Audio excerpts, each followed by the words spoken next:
c'est le pasteur Joël Spinks et bienvenue à l'émission Vie de foi.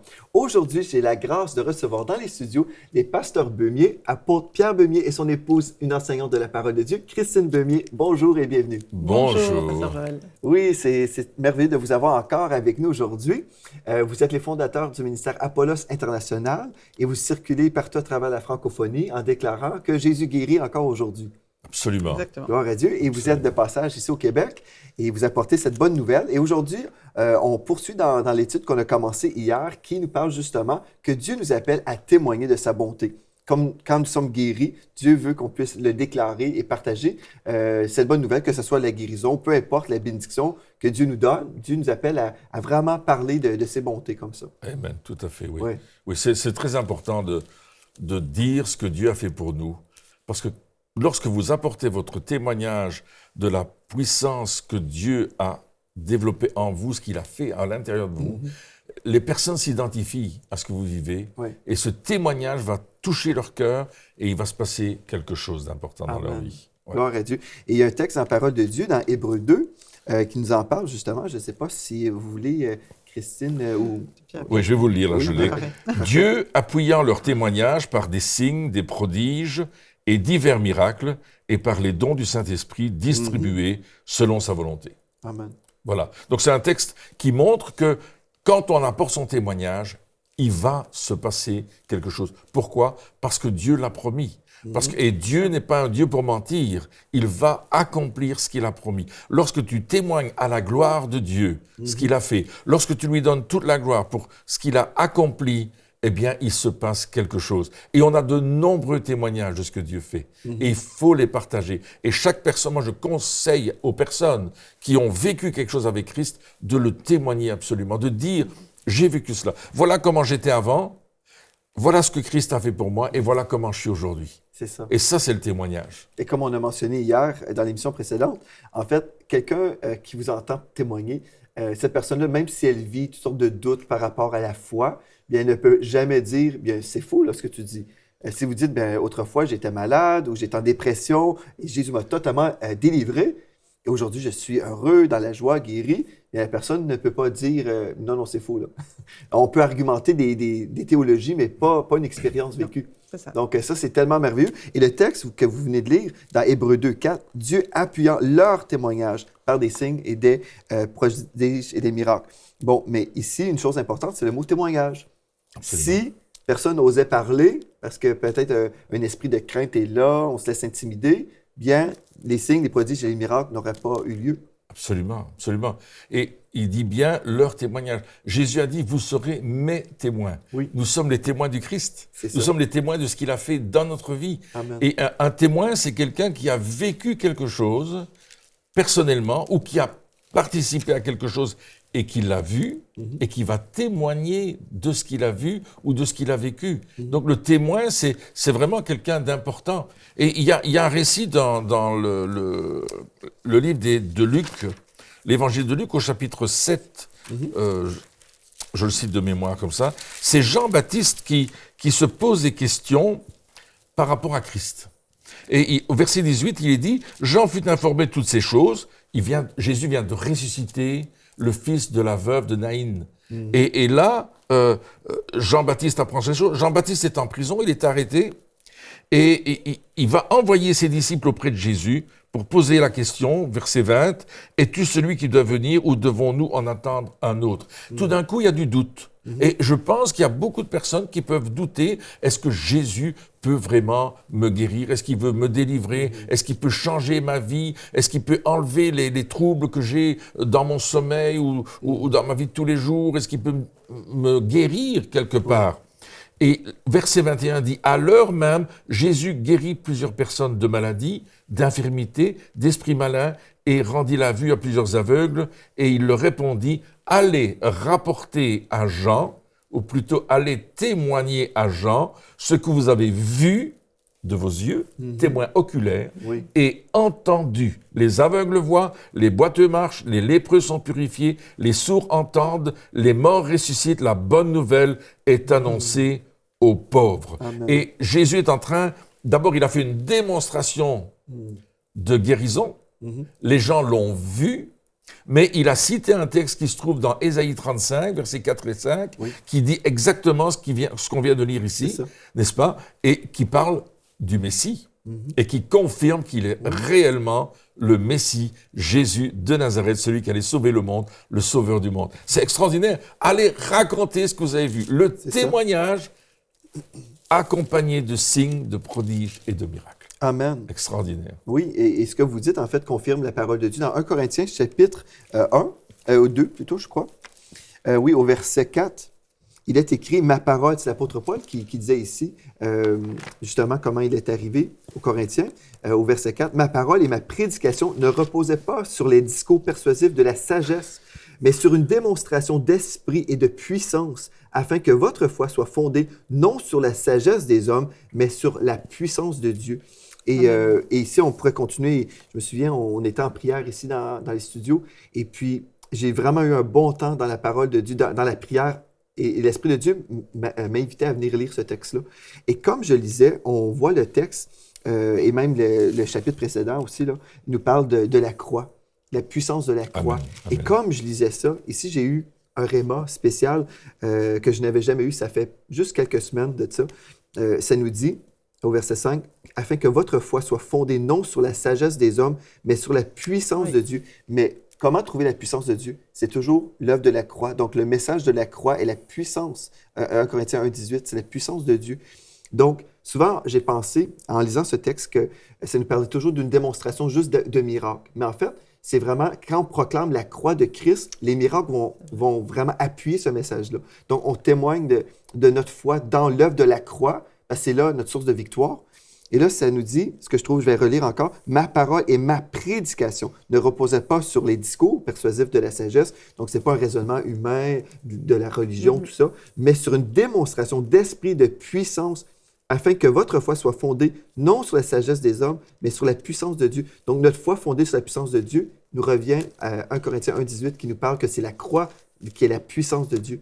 Mais le fruit de la croix, c'est les guérisons, les délivrances. Toute la puissance de Dieu est là, dans la croix. Et je me souviens, je priais il y a quelques semaines et j'ai vraiment, pour moi, c'est quelque chose que je trouvais merveilleux. Au verset 7, nous prêchons la sagesse de Dieu mystérieuse et cachée que Dieu, avant les siècles, avait prédestinée pour notre gloire. Sagesse qu'aucun des chefs de ce siècle n'a connue, car s'il l'avait connue, il n'aurait pas crucifié le Seigneur de gloire. Donc, encore une fois, ça nous parle de la crucifixion. Et quand on réalise la puissance de la croix dans le témoignage, là, on sait que le Seigneur va l'appuyer. Il va appuyer cette prédication par des signes, des prodiges et des miracles. Mais pour moi, c'est juste une nuance, mais c'est quelque chose d'important aussi par rapport au ministère que Dieu nous appelle à avoir pour justement glorifier son nom. Oui. Et Paul dira dans Romains 1, chapitre 1er, verset 16, « Car je n'ai pas honte de l'Évangile. C'est une puissance de Dieu pour le salut de quiconque croit, du juif premièrement, du grec, parce qu'en lui est révélée la justice de Dieu par la foi et pour la foi, selon qu'il est écrit, le juste vivra par la foi. » Et encore une fois, Paul il dit « j'ai pas honte », mais Pierre et Jean sont accusés d'avoir fait un bienfait pour un homme qui est guéri. Et il est à la porte du temple, Pierre et Jean montent à la porte du temple, et ce boiteux de naissance est là, et puis ils vont dire, on n'a pas d'argent, on n'a pas d'or, mais ce qu'on a, on te le donne.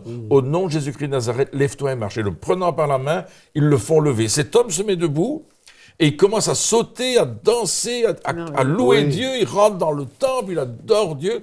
C'était pour lui important de rentrer dans le temple, parce que les boiteux n'entraient pas dans le temple, mais là, il est rentré pour la première fois dans le temple, et il peut louer Dieu comme il veut. Et Pierre et Jean sont accusés, et au verset 9 du chapitre 4 des Actes, il dit « Puisque nous sommes interrogés aujourd'hui sur un bienfait accompli à un homme malade, afin que nous disions comment il a été guéri, sachez-le tous, que tout le peuple d'Israël le sache, c'est par le nom de Jésus-Christ de Nazareth. » Et là, écoutez bien, que vous avez crucifié et que Dieu a ressuscité des morts, c'est par lui que cet homme se présente en pleine santé devant vous. Et là, le message principal des Actes des Apôtres, c'est Christ crucifié pour nos péchés, mis au tombeau et ressuscité le 3e jour et vivant aujourd'hui. C'est le message essentiel. La mort et la résurrection. C'est ce qui va nous sauver, nous transformer. Et lorsque nous témoignons de ce que Jésus a accompli,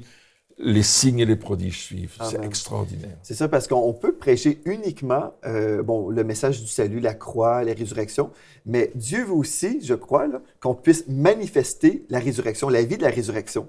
Absolument. Donc, si on croit que Jésus est vivant, bien, on croit qu'il est le même hier, aujourd'hui et éternellement. Donc, ce même Jésus veut aussi guérir aujourd'hui. Amen. Donc, c'est à ce moment-là où Dieu peut vraiment confirmer sa parole.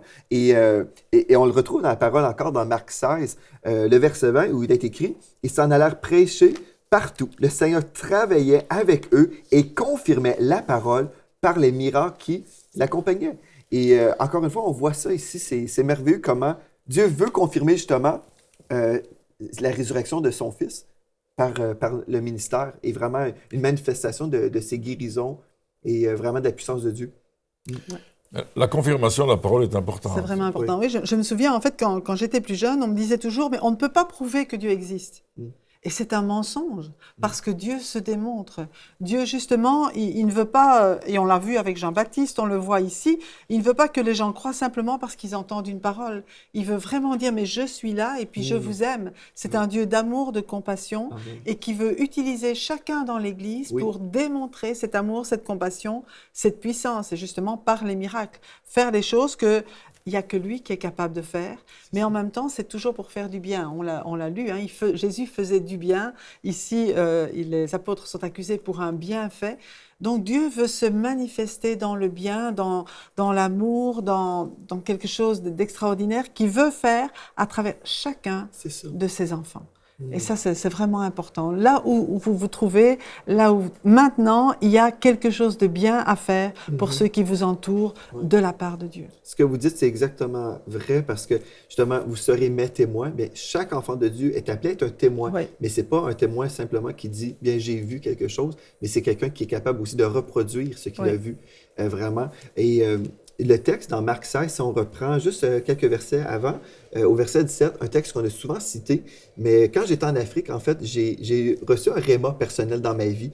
Est-ce que je peux vous dire ça comme ça? Et par la suite, j'ai eu une discussion avec un grand homme de Dieu, puis je vais vous partager ce témoignage. Mais dans Marc 16, 17, il est écrit « Voici les miracles qui accompagneront ceux qui auront cru. En mon nom, ils chasseront les démons, ils parleront de nouvelles langues, ils saisiront des serpents, s'ils boivent quelques breuvages mortels, il ne leur fera point de mal, ils imposeront les mains aux malades et les malades seront guéris. » Un texte qu'on a souvent lu. Mais une chose importante, comme vous dites, c'est pour tous et chacun. Là. Oui. Chaque enfant de Dieu est appelé à prier pour les malades. Et souvent, je crois, dans le corps de Christ, on a cru, bien, c'est pour l'apôtre Beumier, c'est pour l'enseignante Christine, parce que eux, ils ont une onction de Dieu pour faire ces choses-là. Moi, je suis juste un petit chrétien. Dans mon église, on reçoit des évangélistes, des hommes et des femmes de Dieu, et eux vont faire le ministère, et puis ils vont prier pour moi, et puis voilà. Souvent, c'est comme ça, n'est-ce pas? Ça se passe. On reçoit l'homme de Dieu, et puis c'est eux qui vont tout faire. Et puis oui, Dieu va se servir de vous, mais ce que j'ai remarqué dans ce texte-là, si on enlève la ponctuation, comme je priais, j'ai relu le texte d'une autre façon. Il est écrit « Voici les miracles qui accompagneront ceux qui auront cru en mon nom. » Oui. Et c'est là que je l'ai mis. Au lieu de dire « Ceux qui auront cru en mon nom, ils chasseront les démons. » Et oui, c'est biblique de chasser au nom de Jésus. On chasse les démons au nom de Jésus. Il n'y a pas de souci. Mais quand j'ai changé la ponctuation, là, si j'ai enlevé ici le virgule, ça dit « Voici les miracles qui accompagneront ceux qui auront cru en mon nom. » Ils vont faire toutes ces autres choses-là. Si on croit dans le nom de Jésus et vraiment dans notre autorité en Christ, sans nécessairement toujours dire au nom de Jésus, mais on va faire toutes ces choses-là, guérir les malades, tout ça, juste par qui nous sommes, par l'autorité que nous avons. Nous sommes enfants de Dieu. Dieu nous a donné son autorité, au nom de Jésus, certainement, mais on peut œuvrer comme ça. Juste savoir qui nous sommes. Et quand j'étais en Afrique, justement en Côte d'Ivoire, il y a quelques semaines, il y a 2 semaines, on a eu le privilège de rencontrer le papa Talingano. C'est un grand homme de Dieu qui a ressuscité plusieurs morts. Et on le décrit comme étant Smith Wigglesworth aujourd'hui. Et on a passé du temps, il y avait pasteur Jérémy Saudril, pasteur Michael Lebeau et moi, on était ensemble dans une suite. Et puis le papa Talingano est venu et puis on a passé 7 heures ensemble où il a prêché, il nous prêchait. Comme ça. C'est juste comme des révélations qui coulaient là. Et puis, j'étais tellement estomaqué, j'ai dit, mais il faut enregistrer, c'est trop béni, là. c'était comme si Jésus était là devant nous. Il nous parlait. On a prié ensemble aussi pendant les 7 heures, mais c'est 7 heures qui ont passé comme ça. Là. Tellement la présence de Dieu était forte. Et puis là, il est venu sur ce verset-là. Et puis, il me dit, oui, on peut employer le nom de Jésus. Et j'ai eu de la confirmation dans mon cœur, mais il nous disait comment c'est important de savoir qui nous sommes en Christ. Et que chaque personne, chaque enfant de Dieu est appelé à représenter le royaume. Et juste quand on arrive dans une pièce, les démons le savent, qu'un ambassadeur de Christ est là, que quelqu'un revêtu de puissance, d'onction arrive dans le resto, par exemple. Donc, sans dire, je suis chrétien, je suis ambassadeur de Christ, au nom de Jésus, juste en arrivant, les démons le savent que nous sommes là.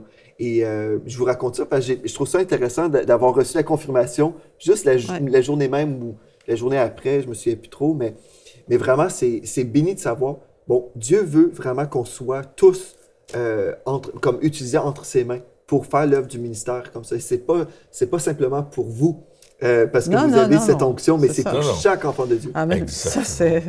Et je sais, vous ne dites prière. Pas, là. Non. Mais écoutez, c'est quand même spécial, parce que si on revient encore plus haut dans l'évangile de Marc, au chapitre 16, Jésus va envoyer ses disciples juste après les avoir réprimandés.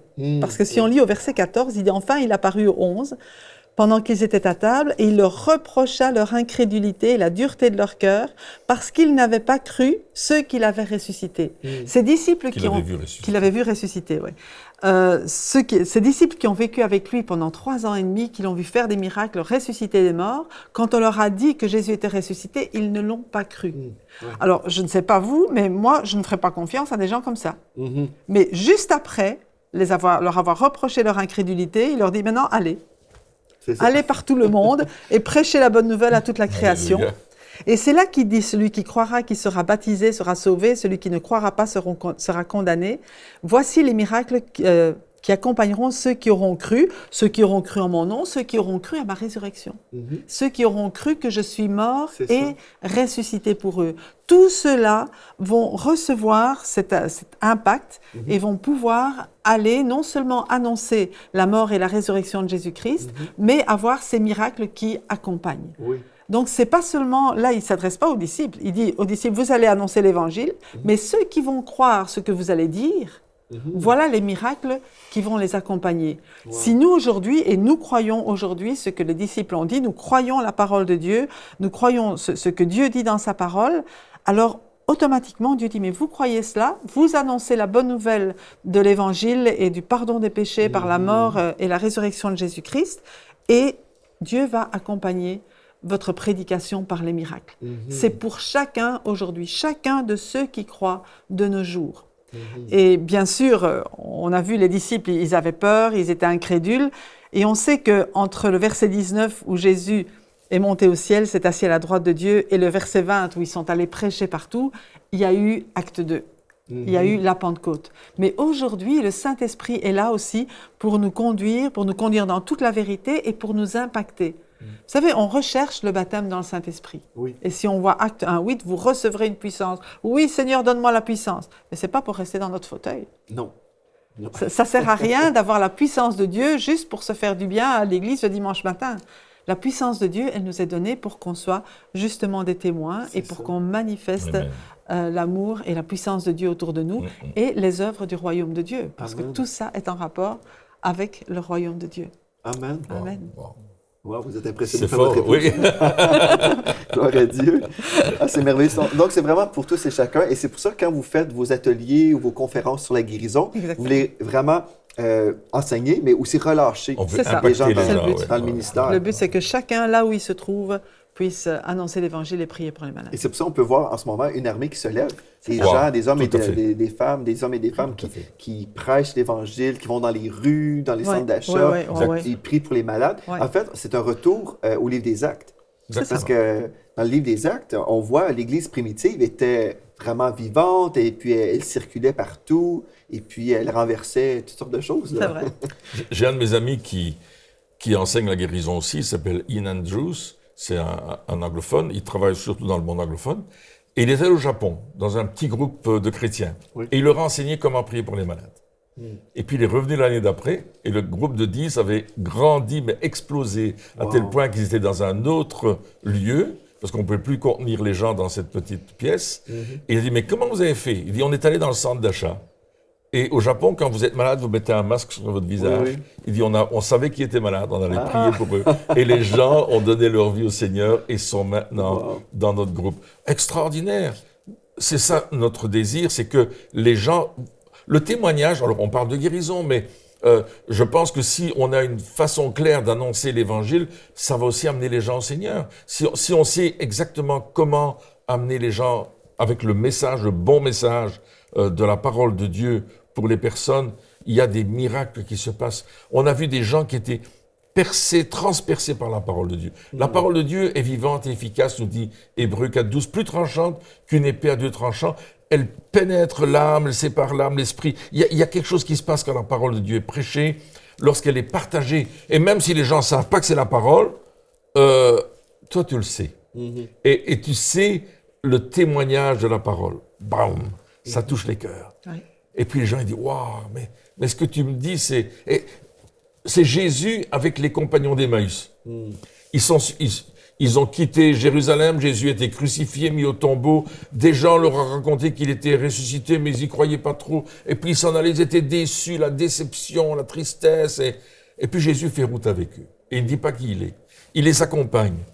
Et à travers toute la parole, il leur explique ce qui devait se passer. Et ils écoutent les gens. Et il dit, nos cœurs ne brûlaient-ils pas au-dedans de nous lorsqu'ils partageaient ces choses? Il y a quelque chose qui se passe lorsque la parole de Dieu est partagée. Et c'est lorsque Jésus va faire une démonstration de qui il est en brisant le pain, qu'ils vont dire, oh, c'était Jésus. Et il va disparaître. Oui. Extraordinaire. Dites-moi, je vais vous poser la question à vous, Christine. Admettons, il y a des gens à la maison en ce moment qui sont là, qui disent, bien, je crois tout ce que vous dites là. Je crois que Jésus guérit les malades, que Dieu est bon, mais j'ai du mal à croire pour moi-même parce que j'ai prié pour telle maladie dans mon corps et je suis malade. Donc, pour moi, prier pour quelqu'un, je trouve ça difficile. Ou encore, j'ai prié pour certaines personnes dans le passé, puis je n'ai pas vu les résultats. Donc, je suis comme neutralisé dans ma foi. Est-ce que vous avez une parole d'encouragement peut-être pour une personne qui dirait, bien, c'est bon pour vous, mais pour moi, je suis comme un peu non qualifié? Je crois qu'il faut persévérer. L'important, c'est de persévérer. Parfois, il y a vraiment comme un mur d'incrédulité. D'abord, notre incrédulité. Moi, je sais que quand j'étais malade, effectivement, je n'ai pas pu recevoir ma guérison tout de suite jusqu'à ce que je me sois plongée dans la parole de Dieu et que par sa parole, Dieu m'ait convaincue et produit la foi en moi. Et je pense que la foi, elle vient de la parole de Dieu. Donc, il ne faut pas s'arrêter là, mais il faut persévérer. Quand on sait, et nous savons que c'est la volonté de Dieu de guérir, c'est la volonté de Dieu d'utiliser chaque chrétien pour guérir ceux qui l'entourent aussi. Donc, s'il manque de foi, ce qui ne veut pas dire qu'on n'est pas sauvé, mais parfois il y a ce type de foi pour accomplir l'œuvre de Dieu qui manque encore, eh bien il faut l'approfondir dans la parole. Et là aussi, c'est pour ça qu'on a aussi ces enseignements, pour que la foi de chacun soit fondée sur ce que Dieu dit. Et dès que je prends cette parole de Dieu au sérieux, dès qu'elle pénètre mon cœur par le Saint-Esprit, ben je peux aller plus loin et ne pas m'arrêter à un semblant d'échec. Parfois, il faut prier plusieurs fois, effectivement, pour une personne pour la guérison. Même Jésus. Jésus, quand il a pris l'aveugle, il l'a sorti hors du village, il a prié une première fois pour lui, il lui a imposé les mains et puis cet homme voyait quelque chose, mais les hommes comme des arbres. C'est ça. Et puis Jésus, de nouveau, a prié pour lui. Et là, l'aveugle a participé à dire, maintenant, je vois tout distinctement. Donc, je pense que c'est important de ne pas se décourager. Hein. C'est très facile de se décourager. Hein. Tu vois les autres qui réussissent, et puis moi, je ne réussis pas parce que ce n'est pas pour moi. C'est un raisonnement, je vais dire, naturel. Mais ce n'est pas le raisonnement de Dieu. C'est ça. Nous aussi, nous avons dû faire une percée. Si Pierre vous disait, la première personne pour qui tu as prié... Elle est morte. C'est vraiment... Et au début de notre ministère, on voyait de temps en temps une guérison. Mais sachant que c'était le plan de Dieu de guérir, on a persévéré. Et aujourd'hui, de plus en plus de personnes sont guéries. Et maintenant, c'est vrai que il ne faut pas tirer non plus trop de conclusions parce que parfois dans la vie, la personne pour qui on prie, il y a un obstacle. C'est ça. S'il y a un manque de pardon ou quelque chose comme ça, on a beau prier, Dieu envoie la guérison, mais il y a quelque chose qui empêche la personne de recevoir aussi. Donc il faut vraiment ne pas tirer des conclusions trop hâtives et persévérer. Demander au Seigneur, chercher la face de Dieu, mais persévérer dans cet appel que Dieu lance à chaque chrétien. Et je pense une chose importante, comme vous dites, il faut savoir que c'est la volonté de Dieu. Ouais. Parce que dans le psaume 103, je vais juste dire, si on croit que peut-être Dieu envoie une maladie pour nous enseigner, on n'a pas d'armes pour combattre. bien finalement, c'est ça. Comment s'attendre que Dieu va nous guérir si c'est lui qui nous rend malade? Non. Donc, il y a une contradiction à ce niveau-là. Donc, il faut vraiment connaître la volonté de Dieu, qu'on retrouve dans le psaume 103, verset 3. Il est écrit, c'est lui, en parlant de Dieu, qui pardonne toutes tes iniquités, qui guérit toutes tes maladies. Donc, si nous croyons la parole de Dieu, juste ce texte suffit, mais il y a plusieurs autres versets. Et puis, j'aimerais vous encourager également à la maison, si vous êtes dans une lutte en ce moment pour votre guérison, pour la manifestation de votre guérison, mon épouse Mathilde a produit un CD qui est gratuit. En fait, vous pouvez aller sur le site enseigne-moi.com et télécharger gratuitement Vent de guérison. Et puis, mon épouse a pris le temps de lire plusieurs versets sur la guérison divine. Et puis, quand vous êtes malade ou vous recevez des symptômes dans votre corps, vous voulez combattre le bon combat de la foi, vous appuyez sur... où vous cliquez sur la touche, là, sur l'écran d'enseigne-moi.com et vous écoutez mon épouse Mathilde, qui a une très belle voix, douce et charmante. Et puis, elle va vous lire la parole de Dieu. Et puis, une belle musique dans le fond. Et puis, vous recevez votre guérison. Et moi, je peux vous dire, je suis en santé depuis des années. Mais j'ai déjà été attaqué. Je me souviens, il y a eu des symptômes de la grippe qui sont venus contre moi il y a quelques temps. Et je me suis allongé sur mon lit. J'ai mis des textes de guérison comme ça, une lecture de guérison. L'onction de Dieu vient et j'ai littéralement senti les symptômes de la grippe partir. Ben, gloire à Dieu. Ça a pris quelques temps, mais il faut se donner le temps aussi de vraiment être dans la parole de Dieu, se laisser imprégner de la parole. L'onction de Dieu est là, la foi vient et puis voilà, la guérison se manifeste. Et on dit gloire à Dieu pour ça. C'est tellement merveilleux parce que notre Dieu est vivant, mais comme vous dites, des fois, on est là... on abandonne trop rapidement. Donc, il faut persévérer dans la foi. Continuer à prier pour des malades. Je sais, je pense que c'est... j'ai un blanc de mémoire, là, mais sur celui qui prie pour plusieurs malades dans les rues avec les cheveux longs. Je me souviens plus de son nom. J'ai un blanc de mémoire. Mais peu importe. Je pense qu'il a prié pour 2000 personnes avant de voir des miracles. Donc, il y en a qui ont vraiment persévéré, mais après, ils ont commencé à vivre. Je ne dis pas on doit attendre 2000 pour 2000 prières, mais juste pour illustrer comment il faut persévérer. C'est ça. Et puis croire la parole de Dieu. Et puis Dieu va confirmer sa parole avec des signes, des prodiges et des miracles. Merci d'avoir été là, les beumiers. On va poursuivre demain encore en parlant comment Dieu appuie toujours sa parole avec des miracles. Et puis, comme nous marchons dans la foi. Et puis demain, on va parler de la puissance du Saint-Esprit qui est pour nous, pour tous et chacun. Vous avez mentionné le baptême du Saint-Esprit. Il y a le Saint-Esprit, celui vraiment que nous avons besoin, parce que c'est lui qui fait les grandes choses dans le ministère. Donc, gloire à Dieu pour ça. Merci d'avoir été là également. Et d'ici à demain, soyez richement bénis. Cette émission est rendue possible grâce au précieux soutien des partenaires d'Enseigne-moi Canal International. Retrouvez tous nos programmes sur enseigne-moi.com.